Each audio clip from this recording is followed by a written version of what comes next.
It's really weird. A lot of people around me are getting cancer recently. Very strange. Today, I'm going to talk about the best researched food that you could eat to prevent cancer. And it'll only cost you $2.39. Now, out of all the reasons people die, cancer is the number 2 killer. It has the worst prognosis. Medically, the treatment involves chemo and radiation, which kills the cancer, but it also kills off your own immune system. And when you get cancer, you're going to get all this different advice, opinions. You're going to be in a state of confusion, shock, and fear. So hands down, the most important thing to do is to figure out how to prevent cancer. And I've done a lot of videos on cancer, okay? But this one is going to focus on just one food that is so easy to add to your current diet, yet so beneficial. But my question always is, out of all the things that you can do, what are the most important things you should be focusing on? Well, eating this food is probably one of the most important things you can do. And that food is, are you ready for this?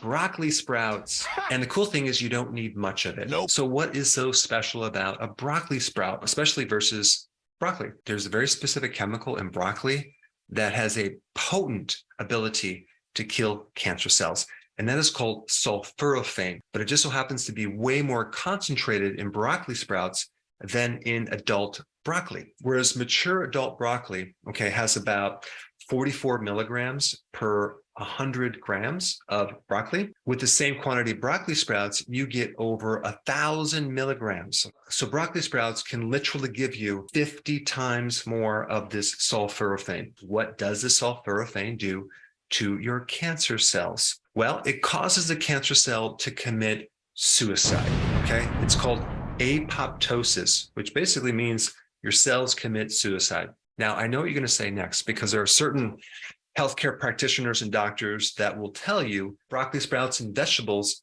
are toxic and they have carcinogens, which are toxic to the human body. And does it cause harm? Yes, I think that it does. I hope that I've made that point clear to you, and I've just sort of scratched at the surface of these. These defense chemicals cause a large burden of harm and illness in the population, and we're not treating it as such. Well, it is true that sulforaphane is toxic, but it's only toxic to cancer cells. If you look up the papers on this topic, you're going to find this little one word that is buried in this research, and that word is selective. Now, what does the term selective mean? It means that that thing can affect some things, but not other things. And the unique thing about sulforaphane is it attacks the cancer cells, but it leaves your cells alone. So it is not going to cause your cells to commit suicide. Only the cancer cells, which is very, very cool. Now, there's several other things that broccoli sprouts can do. It can help slow down metastasis, which is the spread of cancer. It can stimulate a condition called autophagy. This is the condition where your body starts eating up damaged proteins, especially damaged mitochondria, which is exactly where the cancer originates. And so when you consume broccoli sprouts, you're cleaning up all this damaged mitochondria that can potentially then turn into cancer cells down the road. Broccoli sprouts actually decrease the DNA damage in your cells. And that's really the foundation of why it's so important to consume in your diet to prevent cancer. Now, there's another thing that sulforaphane does that I think is quite interesting. It helps to stimulate something called phase 2 detoxification in your liver.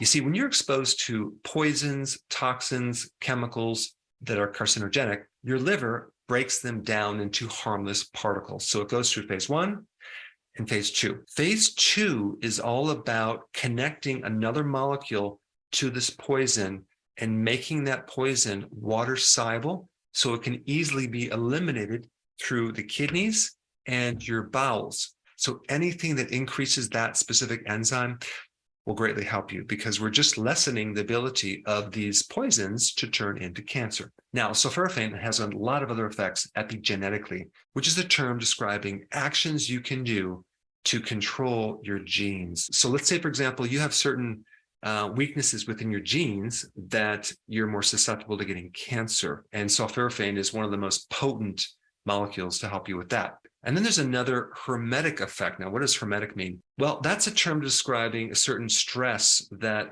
causes your body to adapt and become stronger. So broccoli sprouts have a lot of different chemicals in there that create a mild stress that causes your body to become stronger and your immune system to become stronger to fight off cancer. Now, there's one more really important thing I want to say about this. There is something else you can do to spike the effectiveness of this sulforaphane by 3x. And all you have to do is you have to heat it. But the problem is if you heat it too much, you can destroy that compound. So there's a very specific temperature you want to hit, but not to exceed. And that temperature is 70 degrees Celsius or 158 degrees Fahrenheit. Now, to make this really simple, all you have to do is take 1 cup of water, boiled, okay, put it in a container, and then take a half of a cup of water, put that in the container, take your broccoli sprouts, soak it into that water now that it's the right temperature, and allow it to sit there for 10 minutes, okay? Take it out, rinse it out. You can put it in the fridge, put it on your salad, you can put it in the blender, eat it. But that tip is only if you want to spike it even more. You don't have to do that.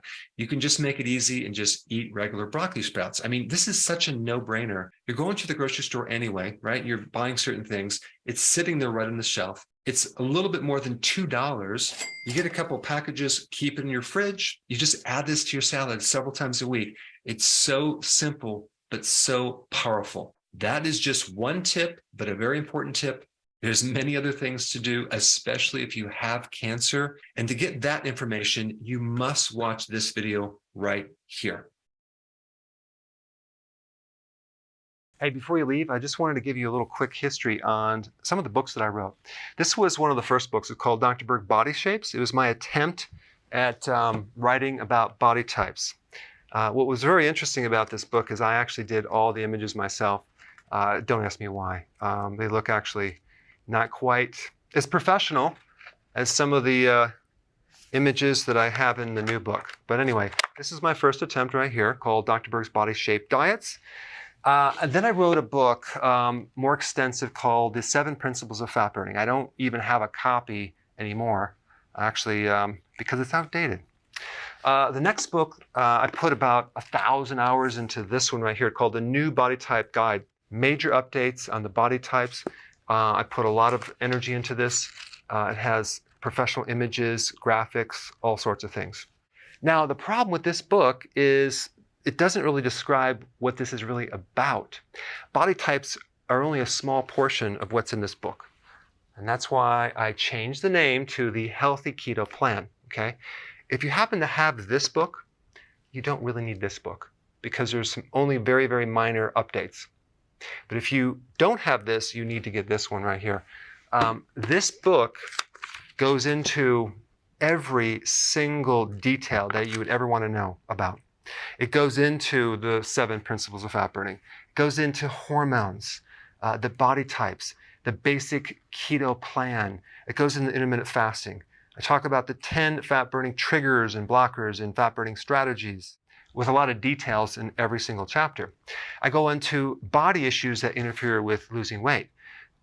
There's very few people that just have a weight problem. They have a lot of body issues, whether it's sleeping problems, stress problems, inflammation, menopause. I cover that extensively in this book. Then I talk about how to get rid of stress, and I show you a technique. Then I get into exercising. And then I have a lot of really good recipes in this book as well. So this is a good reference guide. On my website, if you get this book, you get this one free. It's called Healthy Keto Intermittent Fasting.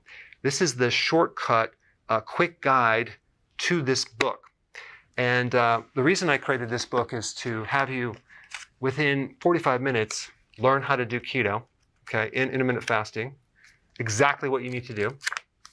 Then you can fill in the blanks with this book right here. So right now I'm doing a special. If you get this book, you get this one totally free, or you can go to Amazon and get these individually.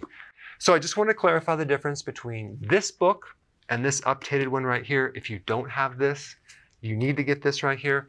That way you can get the exact correct information to do it healthily.